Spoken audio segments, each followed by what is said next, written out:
Irmãos, a graça e a paz. Realmente a igreja está linda. E eu quero dar boas-vindas a cada um que chegou aqui. Em especial a nossa irmã que está nos visitando esta noite. Deus nos abençoe, minha irmã, poderosamente. E seja bem-vinda, em nome de Jesus. Irmãos, que dia comemora hoje? Dia da Bíblia. E eu queria fazer uma singela homenagem. Tem uma poesia que fala sobre a palavra de Deus. Essa palavra que com tanto amor, com tanto poder, chegou até nós. E esse mesmo poder que fez com que cada servo do Senhor, através de divina revelação, pudesse ter escrito, esse mesmo poder a preservou até o dia de hoje. E ninguém, por mais que tentar, ninguém vai conseguir acabar com a palavra de Deus. E hoje ainda é o best-seller, o livro que foi mais publicado em todo o tempo. Essa palavra que está nas tuas mãos, que ela fechada, é apenas um livro, mas ela aberta é o poder de Deus para mim e para a tua vida. Amém? E não precisa levantar a mão, mas deixa eu fazer uma pergunta que você responda aí no seu coração. Já que a Bíblia é tudo isso, você leu ela hoje? Você teve alguns minutos para abrir, ler, ouvir, aprender e guardar no teu coração? Se não fez ainda é tempo. Quando chegar em casa, tua palavra em minha vida gera uma maravilhosa esperança, cria uma inabalável confiança, transforma-se numa forte guarida. Palavra viva e sempre eficaz, maravilhosa no poder de ação, fortalece o mais sofrido coração. Uma vez dito, não volta atrás. Lâmpada para minha existência, ilumina-me em meio da escuridão. Bússola que norteia a direção, soberana voz da onipotência. Através dela o mundo foi criado, surgindo a partir dela o céu e o mar, a terra e tudo que nele há. Por ela o homem foi formado. Palavra divinamente inspirada, proveitosa para um bom ensinamento, corrige e instrui para o crescimento, a voz de Deus ao homem revelado. Tua palavra faz infinita proeza, o impossível faz acontecer, o choro se converte em prazer, a fé real sobressai a incerteza. Fonte da mais intensa verdade, regendo a fé de um povo diferente, mandamentos mais que excelentes, manual da tua perfeita vontade. Certeza de improvável vitória, nascente de bênção sem fim, manancial existente para mim, modificando a minha história. Como um cheque ao portador, a ser retirado a qualquer momento, herança do maior testamento, manual de leis do Criador. Mais doce que favos de mel, tua palavra precisamos obedecer. Tua palavra precisamos viver. Tua palavra nos levará ao céu. Que Deus abençoe, irmãos. Que possamos fazer uso dessa palavra na nossa vida. Amém?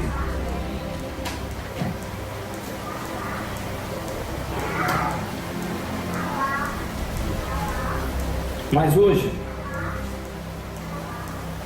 Deus colocou no meu coração uma palavra forte. Uma palavra que a minha oração é que venha mudar, primeiramente, a minha vida. Antes de atingir o teu coração, a minha oração, que ele já atingiu e continua atingindo o meu coração. Irmãos, eu preciso mudar. E creio que vocês também. Eu sei que ninguém aqui chegou já no topo da vida espiritual. Nós estamos numa caminhada. Imagine que a caminhada cristã fosse uma escada. Tivesse inúmeros degraus. Eu não sei em que degrau você está, mas eu sei que eu preciso subir cada dia mais degraus. E que o final dele é o caminho da perfeição e vou encontrar com o meu mestre. Então eu queria que vocês abrissem o livro de Gálatas, capítulo 6. Apenas o versículo 7.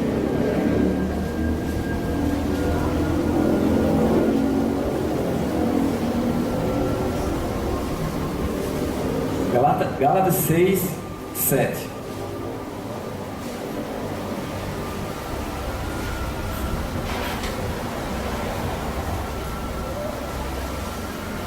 Todos acharam? Amém? E eu gostaria que o Wilson ficasse de pé e lesse para mim só o versículo 7. Uma coisa que Deus, ninguém sombra, depois que o homem semear, isso também ceifará. Amém? Vamos todos ler? Deixa eu ler e vocês repitam a minha versão, tá certo? Não erreis. Não erreis. Deus não se deixa escarnecer.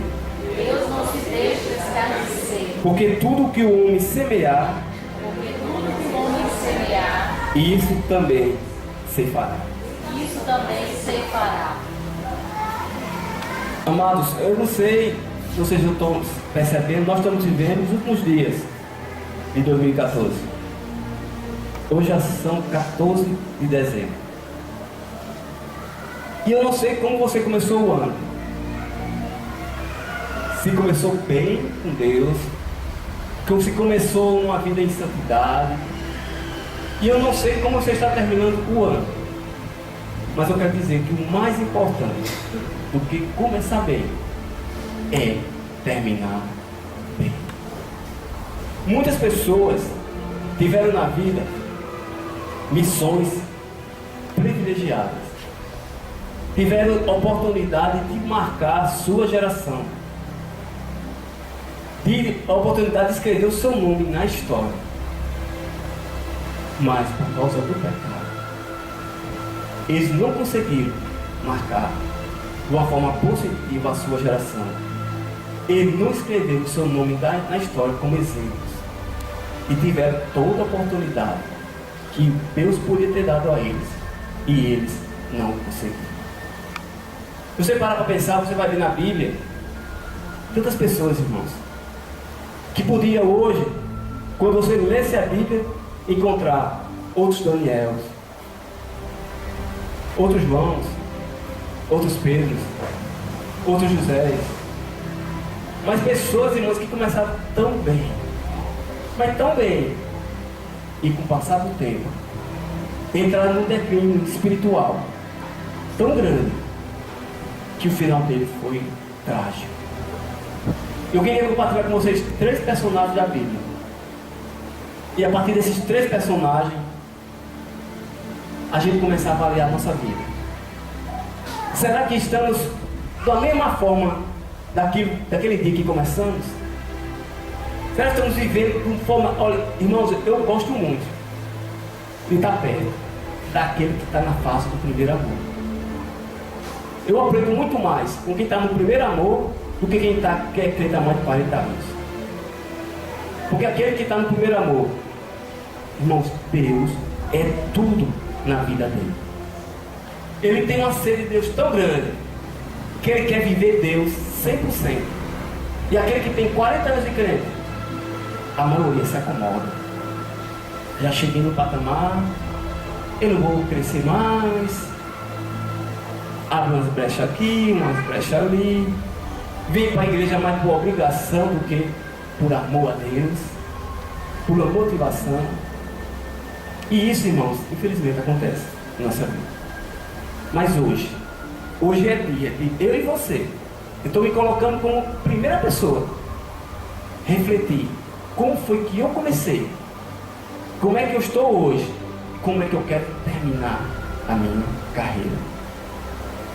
Primeiro personagem, eu queria falar de Sansão. Para mim, foi o personagem mais enigmático que eu consegui encontrar na Bíblia, foi em Sansão.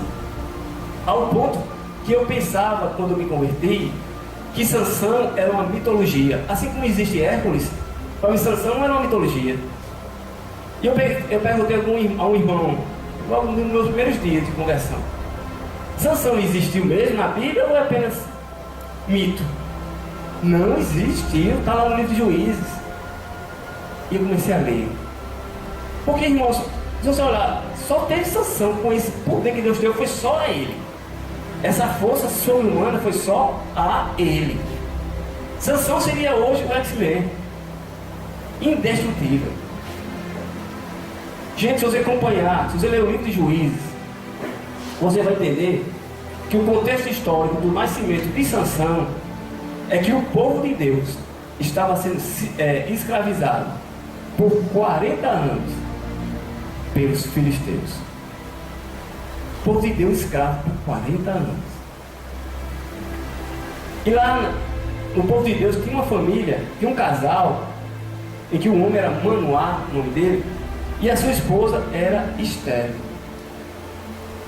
E Deus, o anjo do Senhor, apareceu para aquela mulher. E disse para aquela mulher: olha, você vai engravidar um filho.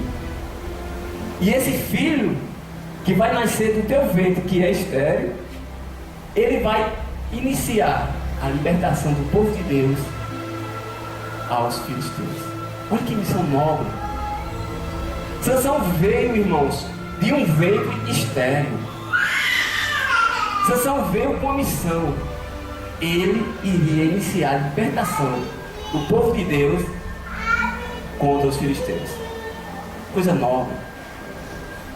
E o anjo do Senhor disse àquela mulher: olha, você, a partir de hoje, você, a mulher, não tome nenhuma bebida forte, nem vinho, nenhuma comida impura, porque o filho que vai nascer de você é nazireu desde o seu ventre. Porque se Sansão, estando na barriga, estando no ventre da sua mãe, ela ingerisse vinho, automaticamente ele também tomar vinho.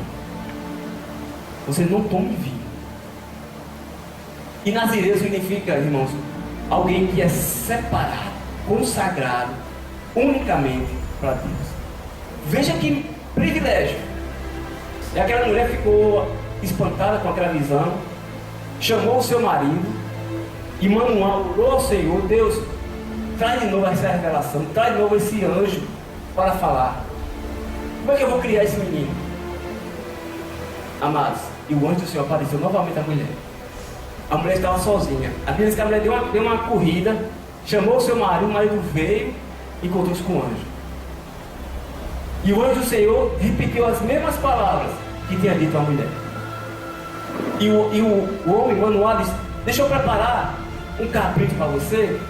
Ele não sabia com o que ele estava falando.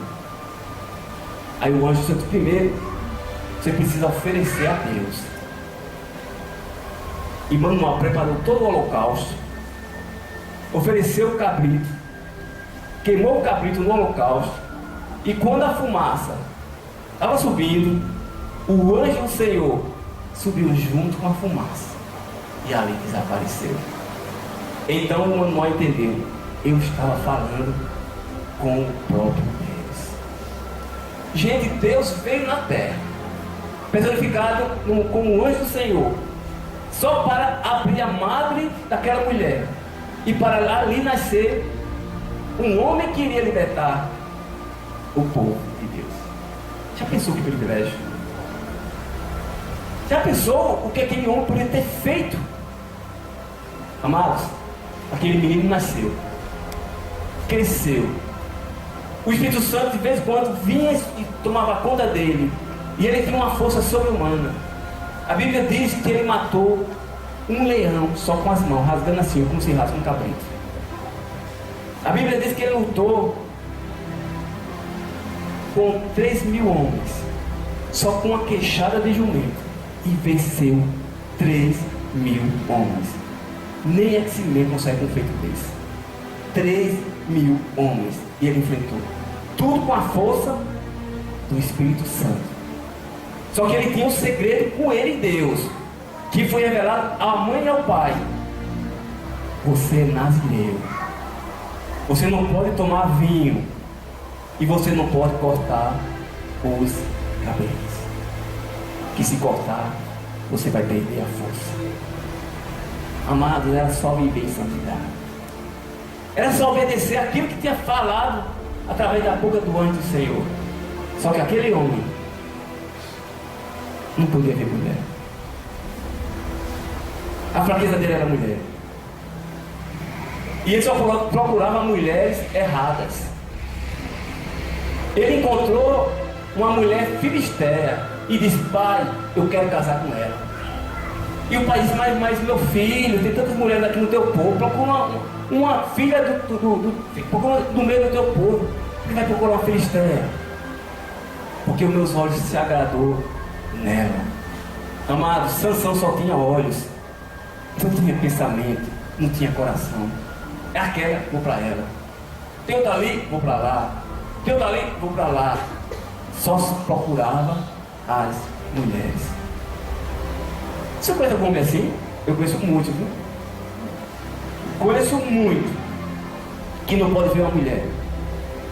E eu conheço muitos que são casados, tem sua esposa linda em casa, mas vai procurar mulheres feias, só para ter, e segundo eles, irmãos, carne nova. E Sansão casou com essa filisteia. Achando um pouco, Sansão foi para Gaza. Encontrou uma prostituta chamada Dalila. E por ela se apaixonou. E nesse romance, Dalila foi comprada pelos chefes dos filisteus. Descubra o segredo dele. Se você revelar o segredo, eu vou te dar muito dinheiro. E depois de uma noite de amor, Sansão contou o segredo que era mais íntimo dele com Deus. Sansão contou: cortando as minhas 7 tranças, eu perco toda a minha força, porque o meu Deus vai se retirar de mim. E Dalila cortou.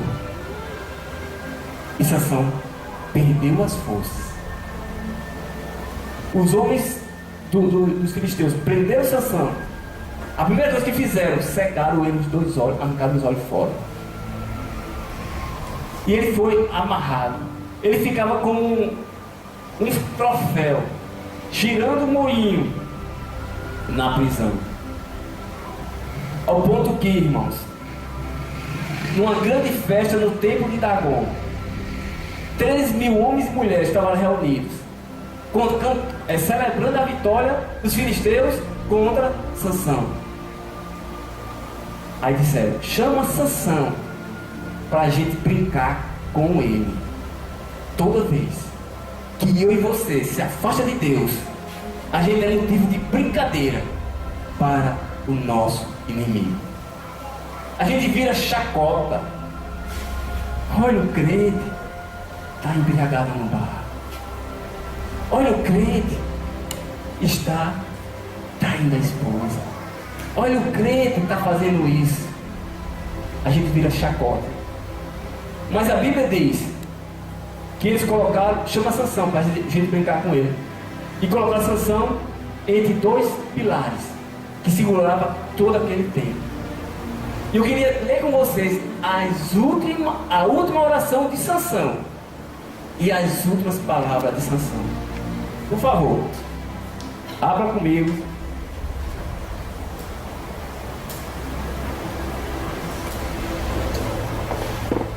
o livro de Juízes,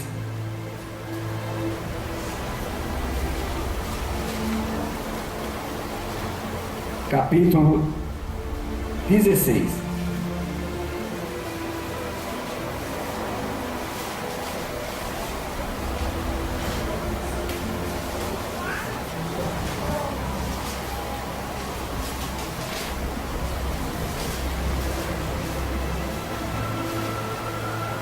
verso 30. Não, verso 28, perdão, 28. Juízes 16, 28. Então Sansão clamou ao Senhor e disse: Senhor Jeová, peço-te que te lembres de mim e esforça-me agora, só esta vez, ó Deus, para que de uma vez me vingue dos filisteus pelos meus 2 olhos. A última oração que Sansão fez para o nosso Deus. E Deus respondeu a Sansão.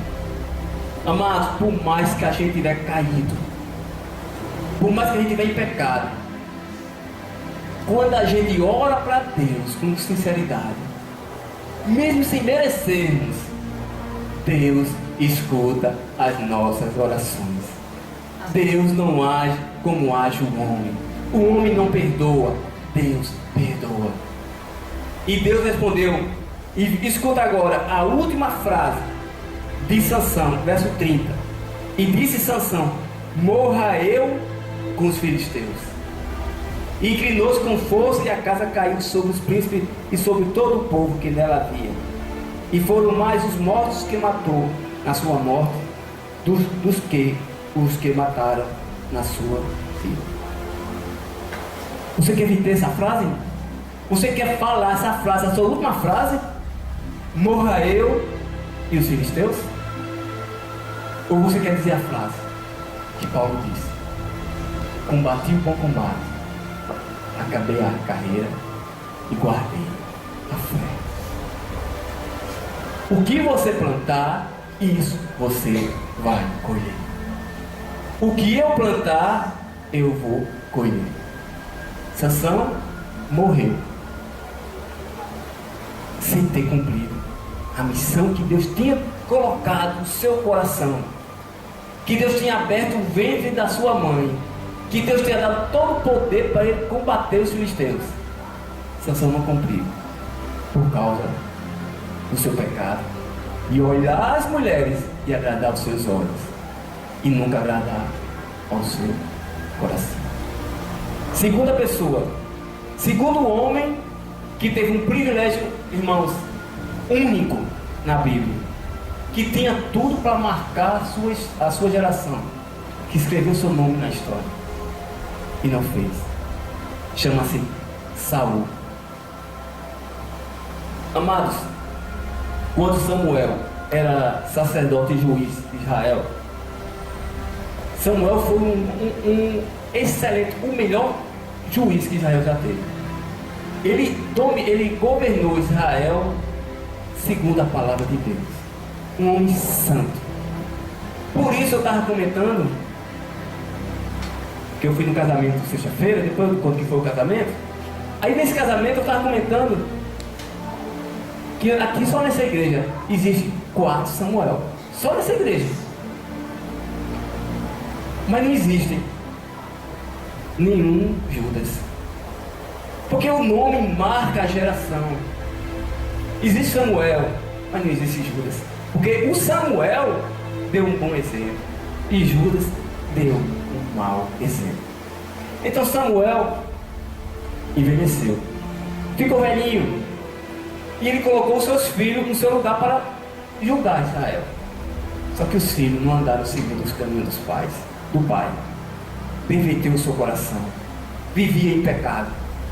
E os anciãos de Israel chegam para Samuel: não querem teus filhos como juiz, não. Você está velhinho já, mas você não vai poder ser mais. Nós queremos um rei. Samuel ficou triste. Eles estão me desprezando. Eles não me querem mais como juiz, porque eu estou velho. Não querem meus filhos. E agora eu quero um rei. Aí Deus falou para Samuel: Samuel, fazer igual aquela música de Aline Barros. Samuel, Samuel, não é contra ti que eles rejeitaram antes a mim. Ele quer um rei. Ele acha que eu não sou suficientemente rei para eles. Eles querem um rei humano. Eu vou fazer uma coisa, eu vou dar esse rei, mas eu vou escolher. Eu acho que Deus estava pensando que lá na frente ia existir um país chamado Brasil, que não sabe escolher os seus governantes, eu mesmo vou escolher. E Deus escolheu quem? O cara mais bonito, assim, parecido comigo, forte, mais alto, onde ele estava, ele sobressaía de todos.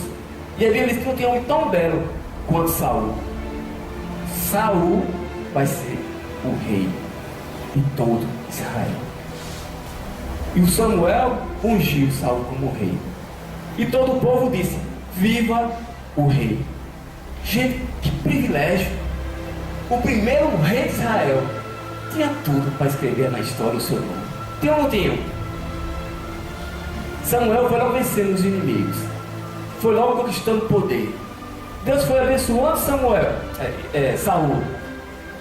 Acontece que Saul perverteu o seu coração.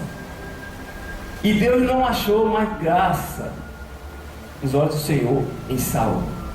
Saul começou a viver em pecado. Saul procurou, irmãos, espiritismo. Saul quis matar Davi várias vezes. Saul tinha inveja de Davi. E Deus disse: olha, vou tirar o rei que eu dei a Saul, e vou colocar nome segundo o meu coração. E Deus escolheu um menininho chamado Davi. Tudo que o homem fizer, tudo que ele plantar, ele vai colher. Deus não se deixa escarnecer. Os olhos de Deus, irmãos, ele está assim, ó. Está olhando tudo. Aquilo que a gente faz por debaixo dos panos, Deus está vendo. Aquilo que a gente faz na escalada da noite, Deus está vendo. Tudo que eu plantar, eu vou colher. O último personagem é Judas, que eu acabei de falar. Judas Iscariotes. 3 anos e meio vivendo em total comunhão com o próprio Jesus. Judas ouviu os ensinamentos do próprio Deus personificado em Jesus. Judas, todas essas palavras que estão na Bíblia, Judas viu Jesus falar diretamente para ele. Judas viu os milagres que a gente conta pela Bíblia, de Bartimeu, de tantos outros. Judas viu Jesus expulsar demônios, Jesus ressuscitar mortos. Judas viu Jesus mostrar o amor. E Deus deu poder a Judas também.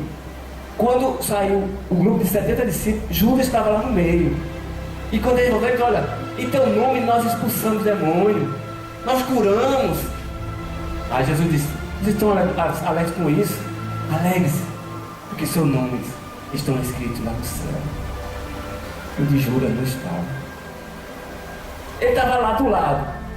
Ela chamava ele de Senhor. Senhor, deixa eu falar com o teu mestre. Senhor, Senhor. Mas o nome dele não estava escrito no céu. Ele expulsou o demônio. Ele pode ter curado enfermo, mas ele estava de olho, irmãos, era no dinheiro que era colocado na bolsa dos discípulos. Judas se perverteu por causa do dinheiro. Entregou o mestre por 30 moedas de prata. Irmãos, depois vocês lembram disso aqui. Sansão se perverteu por causa de Eros, por causa do senso. Saul, por causa do poder. O poder acima de tudo, acima até da vontade de Deus. E Judas se perverteu por causa de Mamon, que é o dinheiro. Sexo, poder e dinheiro leva qualquer um de nós à ruína. Atrapalha todo o processo que Deus colocou no nosso coração. Quando Deus nos chamou, quando Deus nos resgatou, quando Deus nos tirou das trevas para o reino do Filho do seu amor, quando Deus escreveu a nova história da nossa vida, que o sangue de Jesus perdoou todo o nosso pecado. Mas se a gente não tiver cuidado, o sexo, o poder, o dinheiro vai atrapalhar. E a nossa história vai ser igual a de Judas, a de Saul, etc. E vocês sabem como foi que os três morreram? Vocês entenderam a semelhança? Sansão, quando matou os filisteus, ele sabia que ia morrer. Sansão suicidou-se. Saul, quando perdeu a batalha, Saul mandou para o seu pajem o matar. O pajem não quis matá-lo. Ele pegou a sua espada e deitou-se por cima dela e se matou. Judas, da mesma forma, suicidou-se. Gente, toda vez que Sansão olhava com o olhar e admirava e queria uma mulher, ele não sabia, ele estava se matando aos poucos. Quando foi nos filisteus procurar mulher, ele não sabia, ele estava se matando aos poucos. Cada beijo que ele deu em Dalila, ele estava se matando aos poucos. Saul, quando foi o governador, o rei de todo Israel, quando ele queria poder acima de poder, ele não sabia, ele estava se matando aos poucos. E Judas, toda vez que Judas pegava uma moedinha na sacola, quando Judas quis ser o tesoureiro do grupo, quando Judas pensou, se eu vender Jesus, eu vou ganhar algum dinheiro com isso, ele estava se matando aos poucos. Amados, o sexo está levando muita gente à ruína espiritual. Vocês não brinquem com Eros. Não brinque, porque é uma coisa viva. Aonde você vai, onde você liga a televisão, onde você está, o sexo está presente. Se você vai assistir um jornal, aí na propaganda passa uma cena de sexo. Eu estava assistindo hoje com minha esposa um pedaço do filme, aquele filme Top Gun, Asas Indomáveis, filme bem antigo. Tom Cruise era bem novinho. Mas quando tinha uma cena de sexo, naquela época, era tudo no escuro. Ninguém via nada não. O máximo que via era um beijinho na boca e olha lá. Mas hoje, só para assistir novela, não precisa nem para filme não. Tudo gira em torno do sexo. Um grande, irmãos, um grande pregador, um grande pastor, um grande missionário dos anos 80, chamado Jim Swaggart. Já ouviu falar nele? Levanta a mão. Gente, esse cara tem uma voz, eu não sei se ele está vivo, similar a de Elvis. Eu tinha músicas com ele, rapaz, a voz dele é belíssima. Era um pastor que pregou em mais de 100 países. Em 88, ele foi pego, através de fora, saindo de um motel com uma prostituta. Nunca mais Jim Swaggart foi o mesmo. O ministério dele acabou por causa do sexo. Eu tenho um amigo que ele estava também engenheiro, eu estava numa sala do secretário. Eu vou falar bem por alto, porque essa já está sendo filmada, vai para a internet, e talvez ele veja essa mensagem e vai saber que eu estou falando dele. Mas eu estava numa prefeitura, na sala do secretário de infraestrutura, e quando eu saí da sala, ele estava esperando um emprego de engenheiro. E ele ficou com medo quando me viu, disse: você também vai querer trabalhar aqui? Só tinha uma vaga. Eu falei: não, eu estou só como engenheiro da costura, não vou trabalhar aqui não. E ele, humilde, conseguiu esse emprego de engenheiro dessa prefeitura. Sendo que o secretário saiu e ele foi colocado em menos de um mês como secretário da infraestrutura dessa cidade. Gente, quem conheceu uma pessoa teve poder. Esse meu amigo se transformou em alguém que eu não conhecia. alguém snob, alguém que queria mandar em tudo, alguém arrogante, alguém que andava no carro da prefeitura e tinha um motorista que se achava o tal. Quer conhecer alguém bem poder? Um dia eu estava subindo, eu era estagiário, a pé num prédio bem alto que eu trabalhava. Eu era só estagiário, não era formado. E quando cheguei lá em cima, eu vi uma reunião do mestre com 2 encarregados. E o mestre falando mal de mim. E quando eu cheguei e vi que ele estava falando, me apresentei e disse: eu estou falando mal de você mesmo. Eu estou dizendo que você hoje é bonzinho, é mansinho, é humilde. Mas quando você for engenheiro, ele fez um gesto que eu não vou poder fazer aqui. Você vai fazer isso conosco. E eu disse para ele: você vai ver. Eu vou me formar, eu vou ser engenheiro, mas não vou mudar a minha maneira de ser. Amados, já faz 21 anos que eu sou engenheiro. E eu sou a mesma pessoa que eu era como era estagiário. E eu recebi, irmãos, um elogio recentemente, que um trabalhador disse: eu gosto de você porque você é gente como a gente. Amados, título não entrou no meu coração. Título não fez com que eu fosse alguém que eu não sou. Porque eu sei, irmãos, que aqui dentro do meu corpo humano existem umas células. Só basta Deus apertar assim, ó, umas veias. Mas Deus apertar assim, eu me acabo. Por isso eu não sou ninguém. Não é por ser pastor, não é por ser engenheiro, eu continuo sendo nada. Um zero à esquerda. Mas sou tudo porque Deus é comigo. E também, irmãos, conta histórias e a gente viu pessoas se perverterem por causa do dinheiro. Eu não sei qual é o teu ponto fraco. Eu sei o meu ponto fraco. Alguém tem ponto fraco? Eu sei o que tenho. Você tem algum ponto fraco? Você sabe qual é o ponto fraco. Peça a Deus que esse ponto fraco não venha a ser o motivo da tua queda. Assim como Saul caiu, Judas caiu, Sansão caiu. Irmãos, esses últimos 40 dias eu vivi de uma forma assim que eu não queria ter vivido. Eu mudei sem querer mudar as prioridades da minha vida por causa do trabalho. Então, irmãos, eu não queria, eu não sabia que ia ser assim.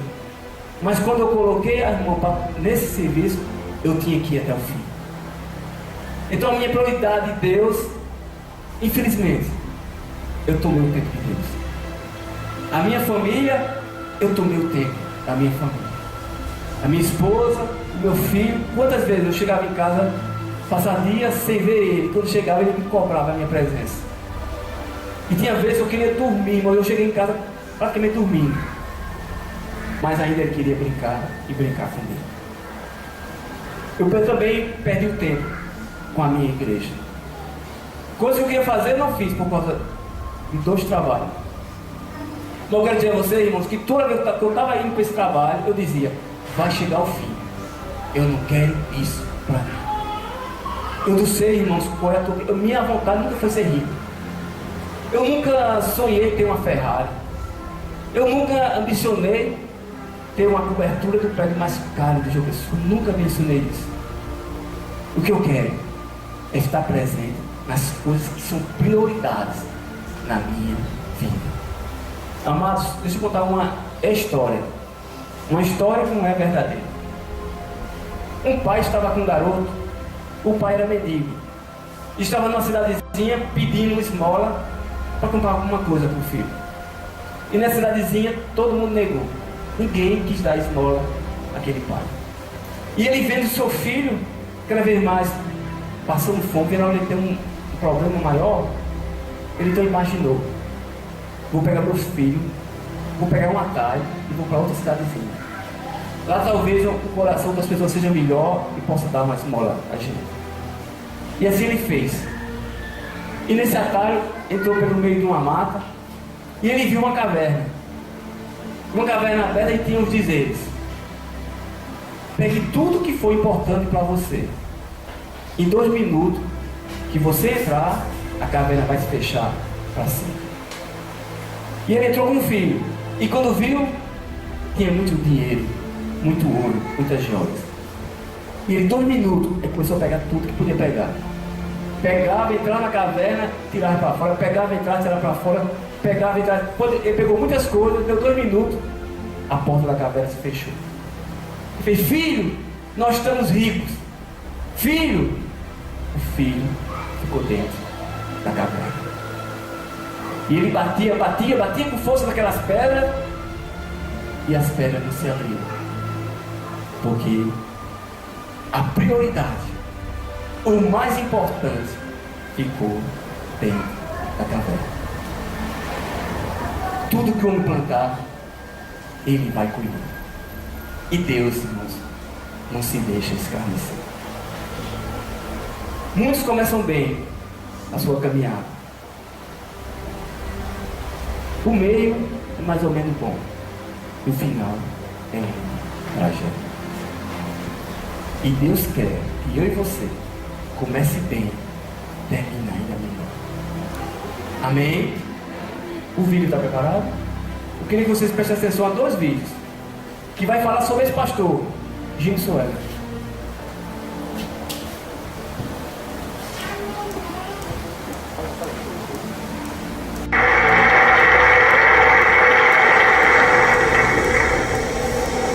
Meus companheiros, pastores e evangelistas da televisão, vocês que já estão carregando um fardo pesado, quase esmagador, para continuar a contar a grande história do amor de Jesus, eu fiz seu fardo mais pesado e prejudiquei vocês.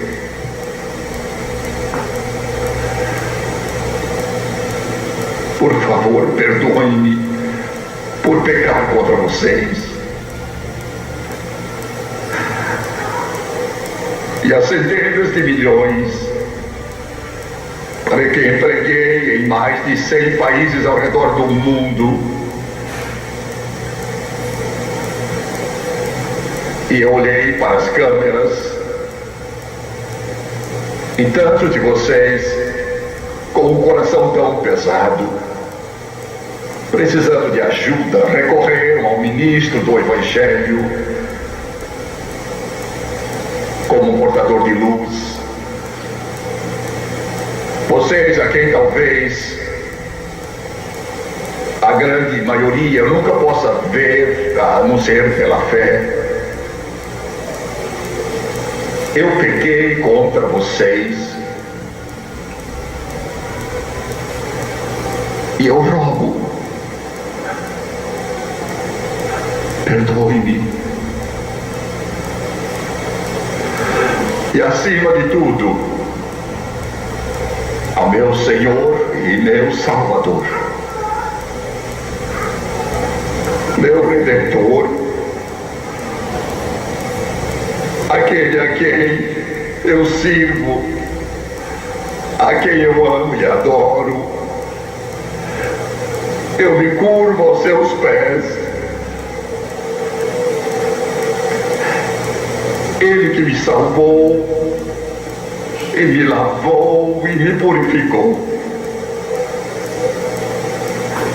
Eu pequei contra ti, meu Senhor, e eu peço que o teu precioso sangue lave e purifique cada mancha, até que esteja no mar do esquecimento de Deus, para nunca mais ser lembrado contra mim novamente.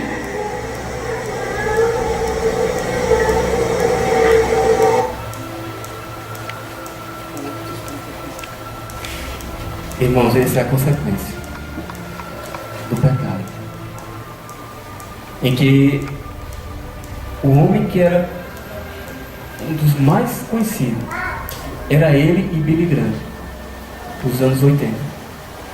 que pregou em mais de 100 países. Um homem que tinha tudo, irmãos. Tudo. Que começou tão bem, que teve anos de ministério assim, super abençoado.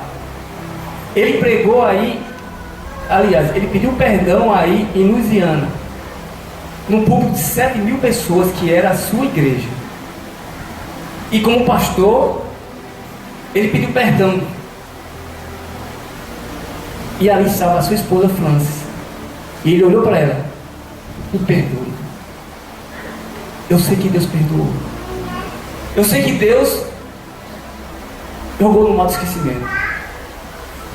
Mas as consequências ficaram, nunca mais. Quando eu perguntei quem conhece Jim Suega, poucas mãos levantaram. Os mais novos nunca talvez não tenham escutado de falar dele.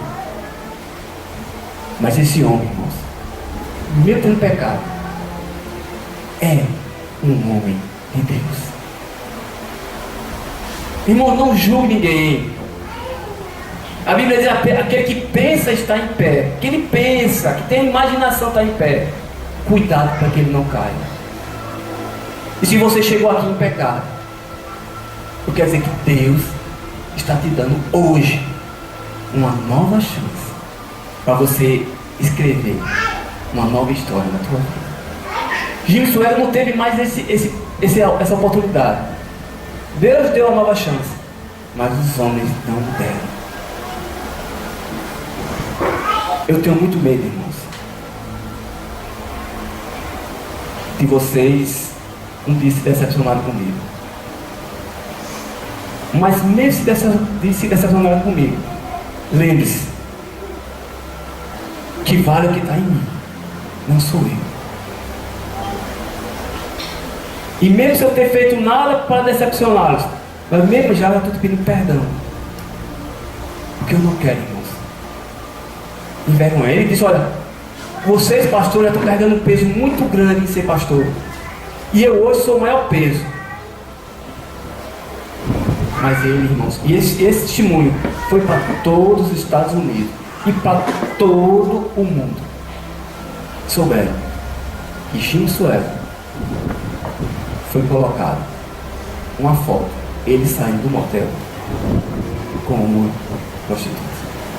Mas eu queria dizer a vocês que Deus quer dar uma nova chance. Eu queria passar esse outro vídeo.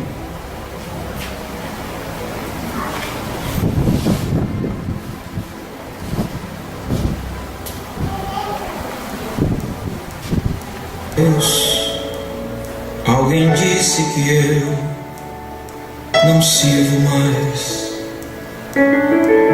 que meu falar não transmite paz. E eu me calei.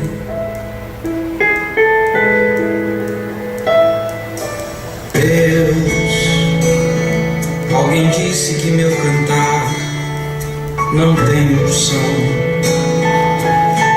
e que vazias estão as minhas mãos.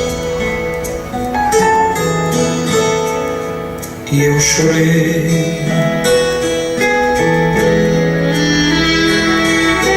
Deus, alguém disse que o Senhor não me ouvirá, por mais alto que eu possa gritar, minha voz não chegará em tua mansão.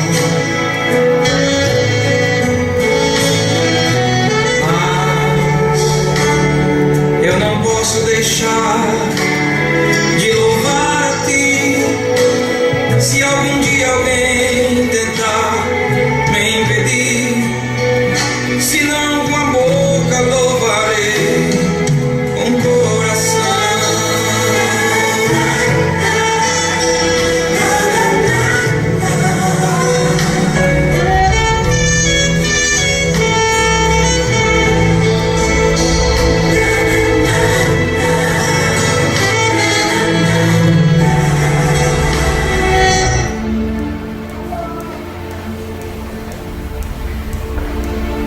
Amados, eu vi uma frase que eu coloquei hoje no Facebook, e ela diz o seguinte: Se olharmos com o olhar humano de pecado, veremos só pecado e julgaremos. E se brincar, matamos ainda mais quem já está mal. Mas se olharmos com olhar de amor e misericórdia, assim como Deus nos olha, veremos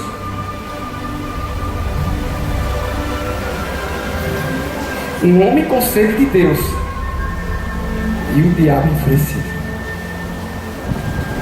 Eu quero convidar a você que quer escrever uma nova história na tua vida. Mesmo que as pessoas podem até dizer, olha, não tem mais jeito. Mas eu olho para você como eu olho para mim.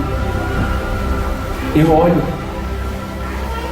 tentando olhar com o olhar do amor de Deus e dizendo, olha, toda vez que eu peco, eu olho no espelho e olho, Deus, se tu me amas como tu me amas, ainda tem jeito para mim. Eu olho e vejo a misericórdia de Deus e vejo o inimigo enfurecido. Porque toda vez que eu erro e peço perdão, Deus me perdoa. O inimigo quer que ele não perdoe, o inimigo quer que ele, olha, é agora sim, agora, vai, acaba com ele agora. Diz, não, eu amo demais, eu dou uma nova chance.